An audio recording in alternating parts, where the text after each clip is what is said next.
안녕하십니까. 4월 둘째 주 BTV 주간 종합 뉴스입니다. 네, 자치구마다 이번 주말에 꽃축제를 마련했는데 이번 주 내린 비로 올해는 날씨가 맞지 않아 많이 아쉽습니다.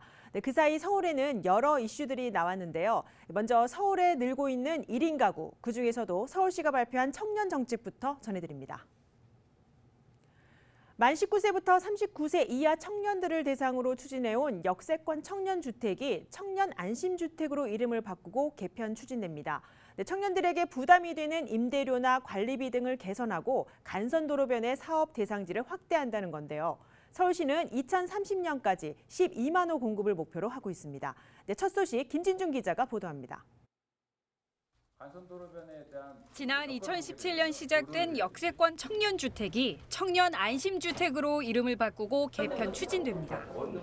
입주 청년들이 지적한 임대료, 주거비 부담 등의 문제를 개선하고 증가하는 수요에 대비해 사업 대상지도 넓히겠다는 것이 핵심입니다. 그동안의 평가를 보고삼아서 청년 안심주택을 업그레이드할 예정에 있습니다. 주거비 부담을 완화하겠습니다. 그리고 사업 대상지를 간선도로까지 확대하고 품질에 대해서도 높이겠습니다. 청년 안심주택 공급 유형 중 민간 임대의 임대료와 관리비는 10%씩 낮추기로 했습니다. 주변 시세와 비교하면 약 75에서 85% 수준입니다. 임대료가 높다는 오해가 없도록 산정 전 과정을 공개하고 시세 공표 후에는 청년주택 운영자문위원회 심사를 통해 임대료를 책정한다는 계획입니다. 주거 면적과 디자인도 강화하겠다고 밝혔습니다. 1인 가구 최소 주거 면적은 기존 20제곱미터에서 23제곱미터로 넓히고 마감자재도 고급화해 주거 품질을 높이겠다는 구상입니다. 기존에 반경 350m 안에 지하철이 있는 장소에만 청년주택을 지을 수 있었지만 앞으로는 역세권 250m, 버스 환승 등 대중교통 이용이 용이한 간선도로변 반경 50m 안에 위치하면 청년주택 건설이 가능해집니다. 서울시는 시의회에 대상지 간선도로변 확대 내용을 담은 조례 개정을 요청한 상태로 5월 개정 이후 시행에 들어갈 것으로 보입니다. 서울시는 이번 개편을 통해 동북권과 서남권의 대상지가 많을 것이며 주요 간선도로변에 3만 5천 호 공급이 가능할 것으로 내다봤습니다. 시는 오는 2030년까지 청년 안심주택 12만 호 공급을 목표로 하고 있습니다. BTV 뉴스 김진중입니다. 네, 요즘 하루가 다르게 오르는 물가 체감하는 분들 많을 겁니다. 실제 소비자 물가는 지난해부터 올 3월까지 매달 5%를 넘나드는 상승률을 기록했는데요. 여기서 압도적인 것이 바로 전기와 가스 같은 공공요금이 오르는 겁니다. 감당하기 힘들다는 목소리가 쏟아지고 있습니다. 양진우 기자입니다. 올해 3월 품목별 소비자 물가 등락률입니다. 수산물과 가공식품, 외식비 등이 모두 7에서 9%대 상승을 보였습니다. 채소류가 기록한 상승률은 13.8%. 가스와 전기 같은 공공요금은 더 올랐는데 상승률이 무려 28.4%입니다. 시민들의 체감은 발표된 숫자 이상입니다. 관련 증언대회가 6일 열렸는데 40만 원, 50만 원 이상의 도시가스 고지서에 대한 시민들의 허탈감이 쏟아졌습니다. 난생 처음 받아본 도시가스 요금 외에도 관리비는 21만 원이 더 청구되었습니다. 이번 달은 56만 원. 도대체 어찌 살아야 하나 고민이 깊었습니다. 에너지 소비가 많은 자영업자들의 고민은 더 큽니다. 장애인과 기초생활수급자 등 취약계층 역시 공공요금 폭탄을 피해가지 못했습니다. 바우처 10만 원은 받았는데 솔직히 그냥 좀 놀리는 기분이었어요. 이거는 주는 것도 아니고 안 주는 것도 아니고 좋다고 생색만 낸다는 그런 기분이었고 전기요금이나 이런 요금이 20만 원 이상 나가버리면 그렇게 되면 글쎄 제가 받는 월급이 91만 원인데 과연 살 수 있을까요? 아마 시민사회는 이처럼 사상 최대치를 경신 중인 공공요금 인상이 사실상 전체 물가 상승세를 이끈다고 말합니다. 노동자들의 실질 임금이 하락을 하였습니다. 많은 가구들에서 전기 가스요금 지출을 감당하기 위해서 다른 지출들을 줄였을 것이고요. 특히 소비 여력이 부족한 저소득층에게 그 고통이 가중되었다는 2분기 전기, 가스요금 인상은 현재 잠정 보류된 상태입니다. 하지만 앞서 정부가 인상 의견을 분명히 했던 만큼 시기와 규모가 조만간 결정될 가능성이 높다는 분석도 나옵니다. 공공요금 인상이 어쨌든 저소득층의 소득을 잠식하고 그러다 보니까 그 개인들에게는 경제적인 고통을 훨씬 심화시키는 거죠. 고소득층에 비해서. 그리고 이게 지니는 사회적인 효과는 소득 불평등을 심화시키고 삶의 질을 양극화시키는 거죠. 전문가들은 실제 공공요금 인상이 재차 단행될 경우 3%대의 안정적인 물가 상승률은 기대하기 힘들다고 입을 모았습니다. 한국은행 역시 공공요금 인상 여부를 물가 상승률을 결정하는 최대 변수 중 하나로 꼽았습니다. BTV 뉴스 양진호입니다. 네, 강서구 가양지구와 등촌지구는 이 대부분 90년대에 조성됐습니다. 개발된 지 30년 가까이 돼서 재건축 필요성이 제기되고 있는데요. 네, 이런 가운데 가양과 등촌지구를 통합 개발해야 한다는 주장이 나오고 있습니다. 김대우 기자가 보도합니다. 강서구의 대표 택지지구 가운데 하나인 등촌지구입니다. 11개 단지로 이루어져 있고 면적은 76만 제곱미터 정도입니다. 인근 가양지구는 이보다 규모가 더 큽니다. 97만 제곱미터에 달합니다. 일부 단지를 빼고 두 택지지구는 90년대에 지어졌습니다. 도시 정비의 필요성이 나오는 이유입니다. 서울 내 택지지구 중에서도 가장 오래된 택지지구 중에 하나에 속하기도 합니다. 그러니까 재건축의 필요성은 뭐 누구나가 다 반대하지 않은 상태인 거죠. 그러나 이 두 택지지구는 정부가 추진하고 있는 노후계획도시 정비 대상에 해당하지 않습니다.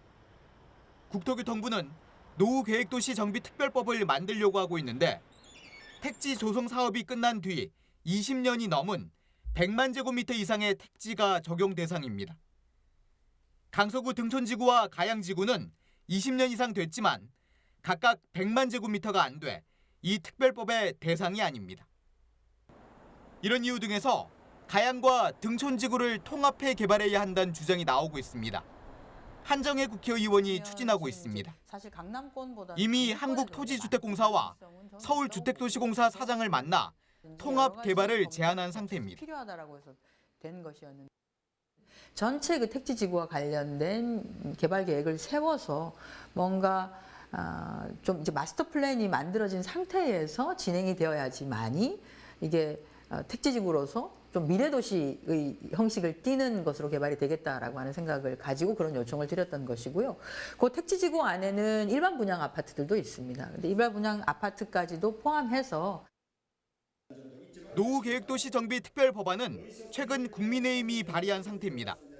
해당 특별법의 정비 대상이 되면 안전진단 완화나 면제, 용적률 상향 등의 혜택이 주어집니다. BTV 뉴스 김대우입니다. 네, 이어서 교통 소식 전합니다. 강남구 한남-IC에서 양재에 이르는 간선도로를 시작으로 경부고속도로의 지하화가 본격화됩니다. 이와 함께 강남구의 동서를 잇는 공원화도 추진됩니다. 이재원 기자가 취재했습니다. 강남구 한남-IC에서 양재-IC는 서울에서 경부고속도로로 나가기 위한 간선도로입니다. 1970년 첫 개통 후 강남구를 동서로 갈라 단절시키고 있습니다. 해당 구간은 7km에 달합니다. 이곳이 지하화됩니다. 경부고속도로 지하화의 첫 단추로 지난 1월 국토교통부와의 업무 협약 후 용역에 착수했습니다. 중심부 터널인 재정사업은 오는 2026년에, 민간 투자 사업은 2027년에 착공한다는 계획입니다. 경부고속도로가 1970년대부터 이제 대한민국의 교통축으로서 크게 기능하고 있었지만 이제 동서 간의 단절을 이야기하는 그런 문제도 많이 제기가 되었습니다. 그리고 또한 교통난 이런 문제도 많이, 소음 문제, 진동 문제 이런 문제도 많이 제기되고 있어서 지하를 함으로써 교통소음 문제를 상당수 해결할 수 있을 것으로 저희가 생각을 하고요. 지하화된 간선도로 치상은 빠르면 오는 2031년부터 공원화됩니다. 녹지 공간과 함께 복합문화시설과 일반 도로가 들어섭니다. 70년대 급속히 발전해 녹지 공간이 부족했던 강남 일대의 선형공원인 가칭 서울 리니어파크를 조성합니다. 특히 서울 IC 8만 3천 제곱미터, 양재 IC 7만 3천 제곱미터 부지에 서울 관문으로서 상징성을 담은 미래 거점 공간을 만든다는 계획입니다. BTV 뉴스 이재원입니다. 네, GTX 신호선 도봉 구간 지하화 추진에 대해 저희가 여러 차례 보도한 바 있습니다. 현재 민간 사업자와 국토부가 신호선 도봉 구간의 지하화를 협상하고 있는데요. 네, 지역 정치권은 이 도봉 구간 지하화를 성사시킨 뒤 KTX 노선의 동북권 연장도 추진하겠다는 입장입니다. 관련 내용 취재했습니다. GTX 신호선은 경기도 양주시 덕정에서 수원까지 수도권을 남북으로 가로지릅니다. 여기에 도봉산역에서 창동역까지 5.5km 구간에 대한 지하화 사업이 재검토 대상입니다. 당초 국토부가 계획한 신호선 도봉 구간의 지하 노선이 국토부 직원의 실수로 지상으로 바꾼 데 따른 감사원 결과에 다시 논의하게 된 겁니다. 이를 위해 도봉 지역 주민은 물론 지역 정치권이 나서 GTX 신호선 지하화 복구를 국토부에 건의했습니다. 그러면서 광역 급행철도 노선 지하화가 성사되면 동북권역의 KTX 연장 추진도 제안한 상태입니다. 민간 사업자와 국토부 사이에서 실시 협상 중에 있습니다. 도봉구를 포함해서. 그리고 그 경우에 지하를 전제로 한 비용 부담 문제도 논의하고 있을 걸로 저는 추정하고 있습니다. 저는 GTX가 KTX 문제로 좀 더 나아가서 KTX 문제도 좀 더 제대로 좀 진행되고 있는지를 앞으로 점검을 하고 그 점검 결과물들을 주민들께 계속 보고를 좀 드리겠습니다. 도봉구를 지나는 KTX 연장은 수서 고속철도를 의정부까지 연장하는 사업으로 도봉구 창동역을 정차역으로 지정하는 겁니다. 이를 위해 동북권 정치권에서도 국토부에 여러 차례 노선 연장을 제안했습니다. 그러나 서울역과 청량리역 대비 KTX 이용의 경제성이 낮다는 이유로 여러 대안을 모색하고 있습니다. 이제 이것을 이른바 경제적 타당성으로 접근할 경우에 수치가 잘 안 나와서 그 재원 확보에 좀 어려움이 있는 것 같습니다. 그러니까 민간 사업자를 공모할 수도 없고 결국 이제 국가의 예산이 들어가야 될 문제인데 국가의 예산이 들어가는 것은 사회적 합의가 필요한 거죠. 저는 이 합의를 만들어가는 앞으로의 과정이 좀 필요하다. 도봉 지역에서는 GTX 신호선 광역 급행철도와 KTX 연장까지 서울 동북권 교통망 서비스의 수혜가 확대되도록 정치권도 주민 의견 수렴에 집중하고 있습니다. BTV 뉴스 강혜진입니다.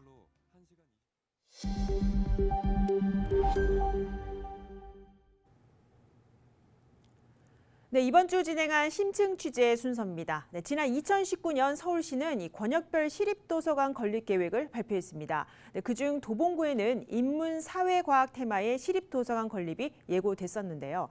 현재 어느 단계까지 와 있을까요? 양진호 기자가 중간 점검해봤습니다. 2019년 서울시가 발표한 권역별 시립도서관 건립 대상지입니다. 서남권과 동북권 등 지역을 4개 권역으로 나눠 각 도서관별 테마도 설정했습니다. 그중 동북권 대상지로 꼽힌 도봉구에는 인문사회과학 도서관 건립이 예고됐습니다. 구체적인 건립 규모는 물론 벤치마킹 대상, 해외 유명 도서관도 눈에 띕니다. 그렇다면 현재 도봉과 노원, 성동구 등이 포함된 동북권 시립도서관의 건립 단계는 어디까지 왔을까? 앞서 2020년 행정안전부의 타당성 조사는 물론 도서관 규모, 사업비 책정 등은 모두 완료됐습니다. 이후 마지막 기록은 2021년 서울시의 투자 심사입니다. 당시 투자 심사 결과 도서관 특성에 맞는 건축과 세부 운영 계획 수립이 조건 사항으로 달렸습니다. 하지만 이후 관련 작업은 아직까지 진행되지 않고 있습니다. 올해 관련 세부 계획에는 동북권을 제외한 나머지 권역만 포함됐습니다. 예산 내역을 살펴보면 시설비, 위탁 사업비 등이 동대문과 서대문, 강서, 관악에 배정됐지만 도봉구는 보이지 않습니다. 20년도에 이제 행안부 타당성 조사가 끝났고 21년도에 시투자 심사가 마쳤거든요. 그리고 나서 이제 그 현행 추진된 거는 없어요, 지금은. 이런 가운데 서울시의회는 동북권의 시립도서관 필요성을 서울시에 꾸준히 제기할 방침입니다. 서울시가 야심차게 발표한 계획을 아무런 설명도 없이 중단시킬 수는 없다는 건데 다양한 통로를 통해 서울시의 협조를 이끌어내겠다고 밝혔습니다. 이미 우리의 도봉은 34만의 인구가 점차 줄어들고 있는 이 시세고 또한 학교가 폐쇄된 이 가운데 정말로 시립시 도서관다운 도서관, 양질의 도서관이 들어와야 된다 이렇게 생각하고 있습니다. 권역별 시립도서관 계획 발표 당시 서울의 공공도서관 한 곳이 담당하는 인구는 약 5만 6천 명. 동북권으로 범위를 좁히면 도서관 한 곳이 담당하는 인구는 5만 8천 명으로 더 늘어납니다. BTV 뉴스 양진호입니다. 네, 앞선 내용을 보면 이 시립도서관 건립을 위한 모든 절차를 거쳤는데 왜 도봉구만 이 사업에서 빠진 걸까요? 취재 결과 다른 권역이 도서관 부지를 확보하는 사이 도봉구는 부지 매입조차 제대로 추진되지 않은 것으로 확인됐습니다. 관련 내용 이어서 취재했습니다. 시립도서관 부지로 선정된 도봉 청소년 독서실입니다. 서울시 소유의 문화시설로 현재 도봉구 시설관리공단이 위탁 운영하고 있습니다. 시립도서관 후보지 선정 당시 서울시는 도봉 청소년 독서실과 바로 옆 대형마트를 도서관 부지로 지목했습니다. 기존 독서실과 사유지 마트 부지까지 총 3,101제곱미터 면적에 지하 2층, 지상 5층 도서관을 세울 계획이었습니다. 토지비 275억 원, 공사비 471억 등 시립도서관 사업비 746억 원을 책정했는데 사업이 중단된 가장 큰 이유는 부지 매입 무산이었습니다. 도봉구 도서관이 왜 이렇게 지연이 됐느냐 이렇게 봤거든요. 사유지가 있다 보니까 아무래도 이렇게 순차적으로 하는 데서 다른 데에 비해서 좀 순위가 밀리지 않았나 이렇게 보고 있거든요. 취재 결과 권역별 시립도서관 후보인 강서구와 관악구, 동대문구 등은 모두 부지 매입이 완료돼 도서관 착공을 준비 중입니다.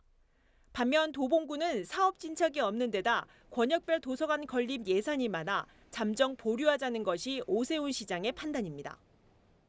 한 5천억 이상 되는 이 도서관 건립비 비용 투입이 되고 있거든요. 그래서 저희 시장님께서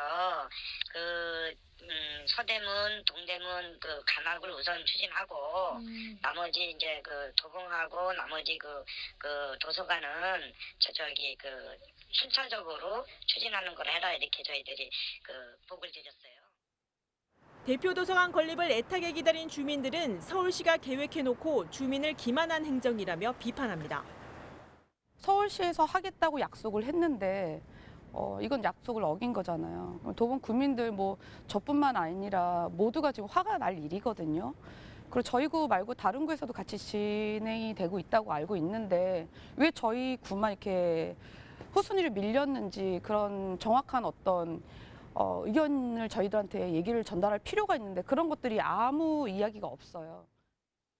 문화적인 욕구들이 굉장히 많이 내재되어 있어요. 근데 실제적으로 도서관이나 이런 데 여러 가지 프로그램들이 적극적으로 참여할 수 있는 여러 사람들이 있음에도 불구하고 이런 거마저 하나하나 자꾸 이렇게 배제되어 있다고 한다면 좀 되게 박탈감, 상실감, 서울 시민임에도 불구하고 그런 것들을 더 많이 느끼지 않을까.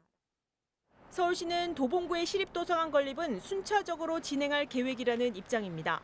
그러나 내년 사업 예산에 반영될지 여부가 불확실한 상황에서 서울 동북권역의 시립도서관이 잠정 보류됐다, 무산되는 건 아닌지 도봉 지역 사회에 큰 파장이 우려됩니다. BTV 뉴스 강혜진입니다. 네, 동대문구 소식입니다. 동대문구에 자리한 무료 급식소 밥퍼 문제가 새로운 국면을 맞고 있습니다. 네, 서울시는 앞서 철거 후 신축이 이뤄지지 않으면 밥퍼에 대한 토지 사용 승낙을 취소할 수 있다고 밝힌 바 있는데요. 네, 동대문구는 재산 압류 조치 등 강경 대응을 시사했습니다. 김진중 기자가 보도합니다. 지난 2월 열린 서울시의회 시정질문 자리. 불법 건축물로 있는 무료급식 시설 밥퍼에 대한 문제가 제기되자 신청서에는 분명히 신축으로 돼 있고 건축 허가 조건에도 기존 건물 철거 후 신축으로 명시되어 있습니다. 그러나 지금 밥퍼는 본인들이 건축허가 신청한 내용과는 완전 다르게 본관 건물은 외관을 리모델링하고 양쪽을 증축하고 있습니다. 서울시는 철거 후 신축이 이루어져야 하는 조건이 지켜지지 않으면 바퍼에 대한 토지 사용 승낙을 취소할 수 있다고 밝힙니다. 서울시가 바퍼 측에 한 토지 사용 승낙은 적법한 연구 시설물을 축제한 이후에 이를 우리 시에 기부 체납하는 것이 조건입니다. 따라서 향후 토지 사용 승낙 조건을 이행할 수 없는 상황으로 판단이 되면 우리 시 역시 토지 사용 승낙 처분의 취소를 검토할 예정입니다. 서울시는 동대문구와 바퍼의 진행 과정을 보고 최종 결정을 내리겠다며 일단 공을 동대문구청으로 넘긴 바 있습니다. 지난 29일 열린 동대문구의회 구정질문 자리. 불법 건축물 철거는 물론 이행강제금도 부과하지 않는 바퍼를 어떻게 할 거냐는 지적이 일자 이필형 동대문구청장은 적극 대응하겠다고 강조합니다. 이 불법 건축물 안전성 문제에 대한 건축물 사용 중단 요청을 이제 바퍼 측에다 하고 또 서울시에다가 사유진의 위반 건축물 조치 및 행정재산 관리 요청을 또 했고 향후에도 지속적인 모니터링을 통해 적극적으로 대응하겠습니다. 바퍼 측은 지난 1월 이행강제금 부과는 부당하다며 행정소송을 제기했고 지난달 17일 변론 기일이 열렸습니다. 바퍼 측 변호인은 전 구청장인 유덕열 구청장의 안내와 지도로 건축물을 증축한 것이라며 이행강제금 부과 처분이 취소돼야 한다고 주장했고 재판부는 쌍방에 대해 시정명령과 이행강제금 부과가 적합했는지 법률적 검토가 필요함을 전했습니다. 다음 변론 기일은 5월 열립니다. 동대문구는 후속 조치로 4월 중 바퍼에 대한 재산 압류 예고 통지를 내리고 5월엔 재산 압류 조치에 들어갈 것이라고 밝혔습니다. BTV 뉴스 김진중입니다. 네, 도서관의 사서 역할에 대해 얼마나 잘 알고 계십니까? 단순한 책 관리를 넘어 도서관 운영 전반을 관리해 시설의 정체성을 결정하는 전문직입니다. 네, 때문에 공공도서관의 경우 최소 배치 인력을 규정하고 있는데요. 네, 그런데 서울 지역 자치구 가운데 전국 최저 수준의 사서 인력을 가진 곳이 있다고 합니다. 어디일까요? 네, 양진호 기자가 취재했습니다. 10년 가까이 강북구에서 사서로 활동하고 있는 백경렬 씨. 최근까지 근무했던 도서관에서 그는 유일한 사서였습니다. 한 사람이 모든 업무를 할 수는 없어요. 그런데 저희 구는 너네 사서 한 명이서 이거를 전부 다 해라는 형태로 되기 때문에 예산도 어정쩡하고 사람들한테 뭔가 이런 본격적인 서비스를 제공할 수가 없기 때문에 강북구 공공도서관 중 단 한 곳을 제외하면 배치된 사서는 모두 한두 명입니다. 법정 최소 기준 4명에 한참 모자란 수준인데 내년이면 6개의 도서관이 도서관 타이틀을 잃을 수도 있습니다. 도서관법 개정에 따라 기준 미달 도서관의 등록 취소가 가능해졌기 때문입니다. 2024년 12월까지 이거를 지키지 않을 경우 저희가 받는 페널티가 굉장히 커요. 저희는 더 이상 도서관일 수가 없게 되는 거예요. 인구와 도서관 규모 등 여러 기준을 적용했을 때 강북구에 필요한 사서는 모두 49명. 현재 확보된 인력의 2배 수준인데 도서관 운영을 담당하는 도시관리공단은 인력 충원을 피할 수 있는 해법을 내놨습니다. 고객 특성화로 이 정보도서관을 변경한들 사서를 더 줄여올 수 있다 이런 게 규정이 있는 게 아니잖아요. 규정에 제가 보여드릴게요. 특성화가 되면요. 4조 2항 1호 강목 도서관은 제외한다. 그 4조 2항 1호 강목에는 어린이 도서관, 장애인, 노인, 다문화 등 도서관 특성화, 어린이, 장애인 등 특수목적 도서관의 경우 사서수 기준을 적용하지 않아도 된다는 예외 규정을 노린 겁니다. 관리공단이 내놓은 대책을 두고 지역에선 현장을 잘 모르는 상태에서 꼼수 대책을 내놨다는 목소리도 나옵니다. 그러니까 법 규정의 미비함을 편의적으로 해석해서 이 문제를 해결하겠다고 하는 발상이 저는 좀 납득이 안 되는 지점이 있고요. 강북구의 도서관 한 곳당 사서는 평균 2.1명으로 서울시 평균 7명의 3분의 1 수준입니다. 사서 한 명이 감당하는 인구는 서울 평균 6,995명인 반면 강북구는 19,945명입니다. BTV 뉴스 양진호입니다. 강북구 통신원 운향선입니다. 네, 서성원입니다.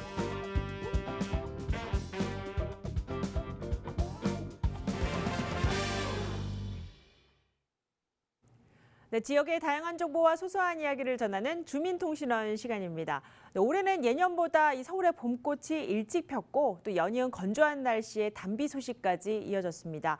보통 하루의 시작은 날씨가 좌우한다고 하죠. 어떤 날씨냐에 따라 옷 입는 것부터 또 업무 일정 그리고 집안일 등 모두가 달라지게 됩니다. 네, 저희 주민통신원이 이 국립기상박물관 현장을 취재를 통해 날씨가 어떻게 측정되고 예보되는지 알아보셨다고 합니다. 네, 종로구를 담당하는 김정민 통신원을 화상으로 연결해서 자세한 내용 알아보겠습니다. 네, 김정민 통신원 나와 계십니까? 네, 반갑습니다. 저는 종로 중구 주민통신원 김정민입니다. 반갑습니다. 네, 반갑습니다. 서울에 이 국립기상박물관이 있다는데 사실 저도 아직 둘러보지 못한 곳이라 좀 궁금합니다. 어떤 곳인지부터 자세히 설명을 좀 해주시죠. 네, 저는 지난 주말 종로구 교남동에 위치한 국립기상박물관을 다녀왔습니다. 4월을 맞아 곳곳에서 봄꽃 축제, 벚꽃 축제가 열리고 있는데요. 개나리, 진달래, 벚나무, 매화나무 등 계절마다 아름다운 꽃들이 피고 계절의 변화를 느낄 수가 있는데요. 이 꽃들의 개화 시기가 지역에 따라 각기 다른데 계절 변화의 기준은 어디일까요? 궁금하지 않으신가요? 오늘 이런 궁금증을 함께 해결해 보시죠. 네, 이 영상을 보니까 현장을 직접 둘러보고 취재를 하셨는데 어떤 내용들을 취재하신 겁니까? 네, 전 어릴 적 뉴스에서 보던 홍보관의 일기예보가 생각이 납니다. 오늘 서울 하늘에 첫눈이 왔습니다. 우리 첫눈 오는 날 꼭 다시 만나자 하고 약속했던 친구들과 연인들의 약속이 기억납니다. 그런데 이 첫눈 오는 날 약속을 지키지 못해 싸우고 틀어진 친구나 연인들이 많았다는 사실 알고 계신가요? 서울의 종로구 교남동 내에 송월동 1번지에 위치한 국립기상박물관은 관상대, 기상대 같은 이름으로 불리던 곳입니다. 서울 날씨의 기준이 되는 곳이 제가 사는 동네에 있다는 것이 신기하기도 한데요. 마당에는 강수량, 강설량을 시간별, 일간, 주간 단위로 측정할 수 있는 장비가 있고 혹시 어린 시절 초등학교 교문 옆에 있던 흰색 나무 박스를 기억하시나요? 내부에 온 습도계가 있고 장본이 매일 측정값을 기록했었는데 혹시 배경상 기억나시나요? 네, 이 국립기상박물관인 만큼 날씨에 대한 장비는 물론이고 또 이 날씨 기록도 전시됐다는데 언제부터 서울의 날씨를 기록하기 시작했나요? 네, 국립기상박물관은 조선시대부터 근현대까지 우리나라 기상문화를 연구하고 보존하는 국내 최초 기상과학역사 박물관입니다. 서양보다 200여 년 앞서 발명된 세계에서 현존하는 유일한 추구기, 공주 충청 가명 추구기를 소장하고 있습니다. 국립기상박물관이 설립된 서울기상관측소는 우리나라 근현대 기상 역사의 중심지입니다. 1907년 경성 원남동에서 시작된 근현대 기상관측은 낙원동을 거쳐 이곳 송월동으로 이전하였습니다. 1932년 설립 당시의 건물과 1939년 증축된 건물이 현재까지 유지되어 왔고 1998년 기상청이 서울 동작구로 이전하기 전까지 이곳에서 지속적으로 기상 업무를 이어왔습니다. 이러한 연속성을 2017년 세계기상기구에서 백년 관측소로 선정되었습니다. 네, 정말 의미 있고 또 멋진 곳인데 그렇다면 이 국립기상박물관 이용 방법에 대해서도 자세히 알려주시죠. 네, 국립기상박물관은 사전 예약제를 통해 평일과 주말, 오후에 전시 해설을 운영하고 있습니다.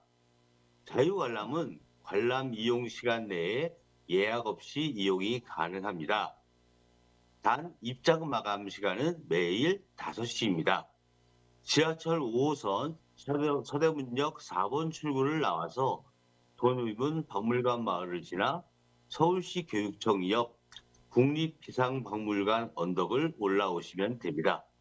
새로운 계절을 맞이하는 설레임으로 즐거운 시간들이 되셨으면 좋겠습니다. 네, 국립기상박물관에 대해 김정민 통신원과 자세한 이야기 나눠봤습니다. 네, 취재하느라 고생 많으셨습니다. 감사합니다.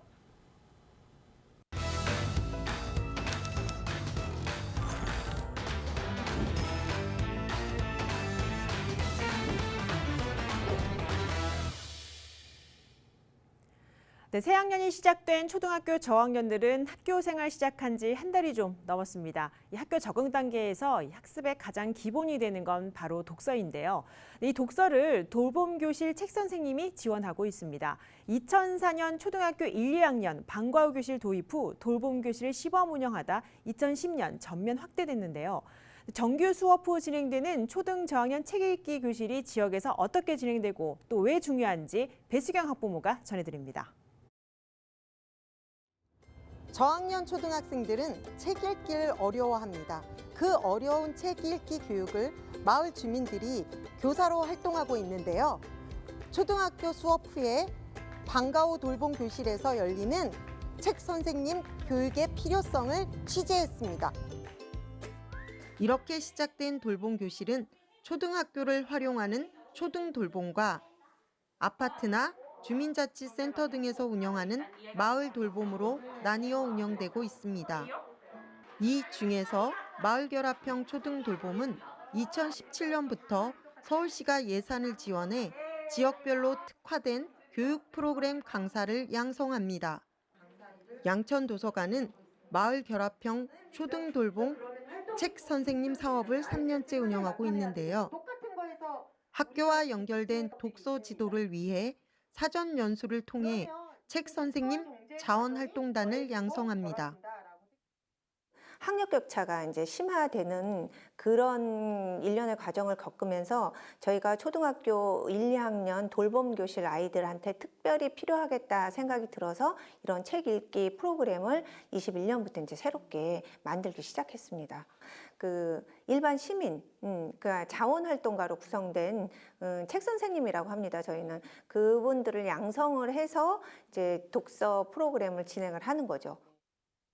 저학년 아이들이 왜 읽기를 어려워하는지, 어떻게 읽어야 하는지 흥미있게 읽는 방법을 강사들도 배웁니다.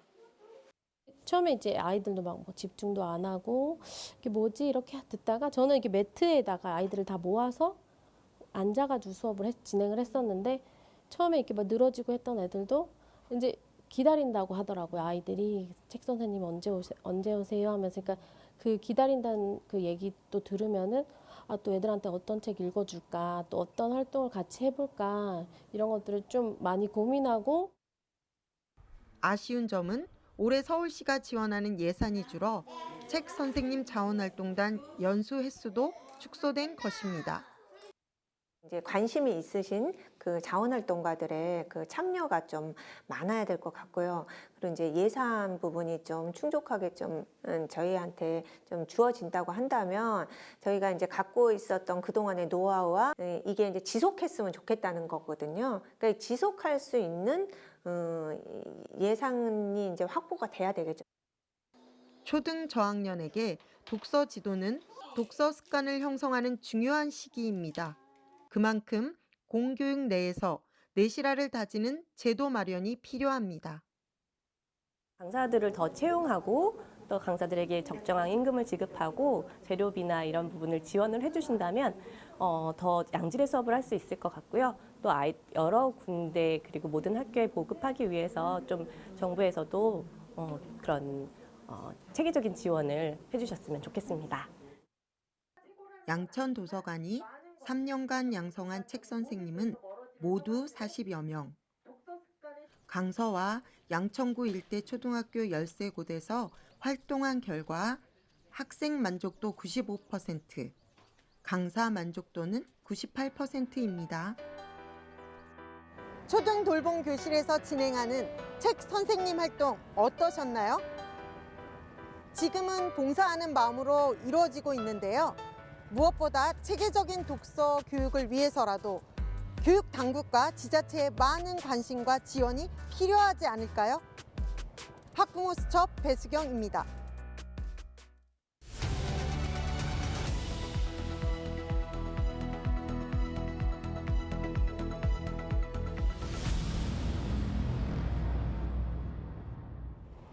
서울의 다양한 이슈를 서울시 의원을 통해 알아보는 태평로 소식통 시간입니다. 이번 주제 마약류 상품명인데요. 오늘 만나볼 소식통은 이봉준 시의원입니다.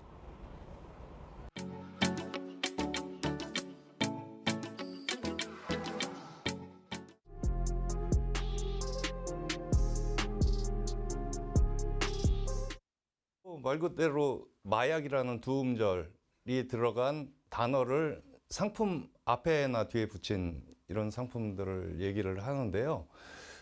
예를 들어서 마약 떡볶이, 여러분들 잘 아시는 마약 김밥, 마약 베개, 마약 매트리스 등등등 우리 생활에 너무도 많이 쓰이고 있는데 그렇게 나쁜 거라고 인식 못하는 그런 상품명들이 굉장히 많습니다.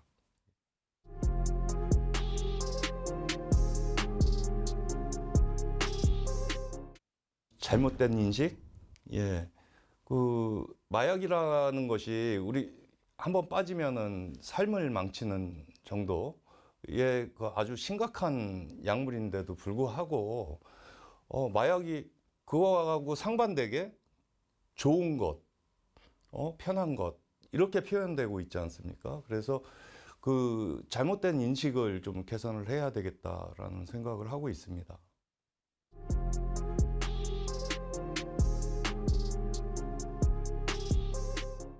제가 동작구가 지역구인데요. 저희 지역 학부모들께서 이 문제에 대한 심각성을 먼저 저희하고 상의를 하셨어요. 아이들이 마약이 맛있고 좋은 걸로 인식을 한다. 이런 인식이 아이들이 크면은 마약에 대한 이런 접촉이 자연스러워질 수밖에 없지 않겠느냐. 그래서 이걸 좀 개선을 했으면 좋겠다라는 문제의식을 제기를 하셔서 저희가 유수의 인터넷 온라인 쇼핑몰에다가 학부모님들과 같이 편지를 보냈습니다. 이런 마약이 붙은 상품명을 검색이 안 되도록 좀 해줘라라는 편지를 보냈는데 의외로 이 온라인 쇼핑몰에서 바로바로 마약을 검색 금지어로 설정을 하는 그런 성과를 보게 됐습니다. 그래서 검색 금지어로 지정이 된 상태입니다. 그런데 저희가 이제 좀 시장이나 이런 음식점에 가게 되면 메뉴판에 아직도 그런 게 남아 있더라고요. 그래서 이 부분들은 캠페인이나 이 교육을 통해서밖에는 개선할 수 없겠다라는 데 이제 착안을 해서 이번에 그런 조례를 발의하게 된 겁니다.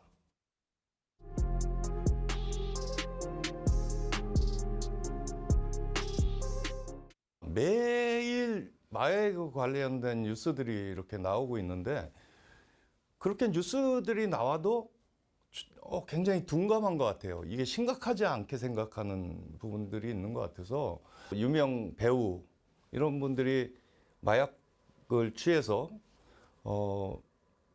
진짜 그들의 삶이 망가지는 모습들을 많이 보고 있는데도 그럼에도 불구하고 마약에 대한 심각성은 우리 피부에 와닿지 않는다. 그래서 이 부분 개선하려면은 교육밖에는 저는 없다고 봅니다. 교육하고 많은 캠페인을 해서 저희가 예를 들어서 예전에 이 흡연이 그냥 당연시 되던 그런 시대에서 지금 불과 20년이 지났는데 흡연은 나쁜 거다라는 인식이 전 국민의 머릿속에 있지 않습니까? 그런 것처럼 마약도 마약을 하게 되면은 내 삶이 망가지는구나. 이거는 참 나쁜 것이다라는 그 의식 개선, 교육이 최선이라고 저는 생각을 하고 국회에도 지금 모 의원님이 그 발의를 해서 계류돼 있는 부분이 있는데 음식에다가 마약이라는 상품명을 쓰지 말자라는 그런 법안이 발의가 돼 있습니다. 아직 통과는 안 됐지만은 그런 것도 좀 빨리 통과시켜서 전 국민이 마약은 진짜 나쁜 거, 내 삶을 망치는 것 이런 인식을 가졌으면 하는 것이 최선이지 않나 그렇게 생각을 합니다. 네, 다음 소식입니다. 중구 충무아트센터에서 삶이 얼마 남지 않은 사람들의 사진과 인터뷰를 실은 전시회가 열리고 있습니다. 작가는 죽음을 앞둔 사람들을 직접 만나 죽음은 무엇이고 또 삶에서 가장 가치 있는 것은 무엇인지에 대해 물음표를 던졌습니다. 함께 감상해 보시죠. 이재원 기자입니다. 죽음을 앞둔 할머니 조세피나 로페즈는 살면서 자신을 힘들게 했던 사람들을 용서했습니다. 그리고 죽으면 죽는 것이고 무로 돌아간다고 말합니다. 자신이 가장 사랑했던 사람은 아내가 아닌 어릴 적 만난 일본인 여성이라고 밝힌 채 좋은 시간도 있었고 안타까운 시간도 있었지만 지금은 일단 작별 인사를 할 때라고 전합니다. 한때 마약 중독자였던 마이클은 결혼한 지 47년이 지난 롤리를 진정한 사랑이라고 말합니다. 죽음이 코앞에 닥친 상황, 롤리는 내일도 자신을 사랑할 것을 알기 때문입니다. 충무아트센터에서 있는 것은 아름답다 사진 전시회를 오는 5월까지 엽니다. 어릴 때와 이제 커가고 마지막까지 삶의 가치가 계속 변한다는데 그러면 죽음을 앞둔 사람들이 어떤 가치관을 가지고 죽음을 맞이하는 건지에 대해서 궁금해서 약 2년 동안 호스피스 병동을 돌아다니면서 이번 작품들을 완성하였고요. 해당 전시회는 카메라를 든 성직자로 불리는 앤드류 조지의 작품으로 구성됐습니다. 죽음의 문턱에 선 20인을 인터뷰한 작품으로 8가지 질문을 통해 죽음과 삶의 가치를 재조명했습니다. BTV 뉴스 이재원입니다. 네, 서울 학생들을 위한 올해 교육 예산이 새학기가 시작된 지 한 달이 지나서야 시의회 심사가 진행됐습니다. 네, 오는 10일이죠. 월요일 서울시의회 본회의에서 서울시교육청의 최종 예산이 결정될 예정입니다. 이 학생 수 감소에 갈수록 힘들어지는 교육 현실에 정말 마음 놓고 편히 공부할 수 있는 효율적인 여건만이라도 우리 어른들이 제대로 지원해야 하지 않을까 싶습니다. 네, 다음 주 서울교육 예산 내용과 함께 지역의 숨은 이슈도 자세히 전해드리겠습니다. 네, 건강한 주말 보내시기 바랍니다. 시청해주신 여러분 고맙습니다.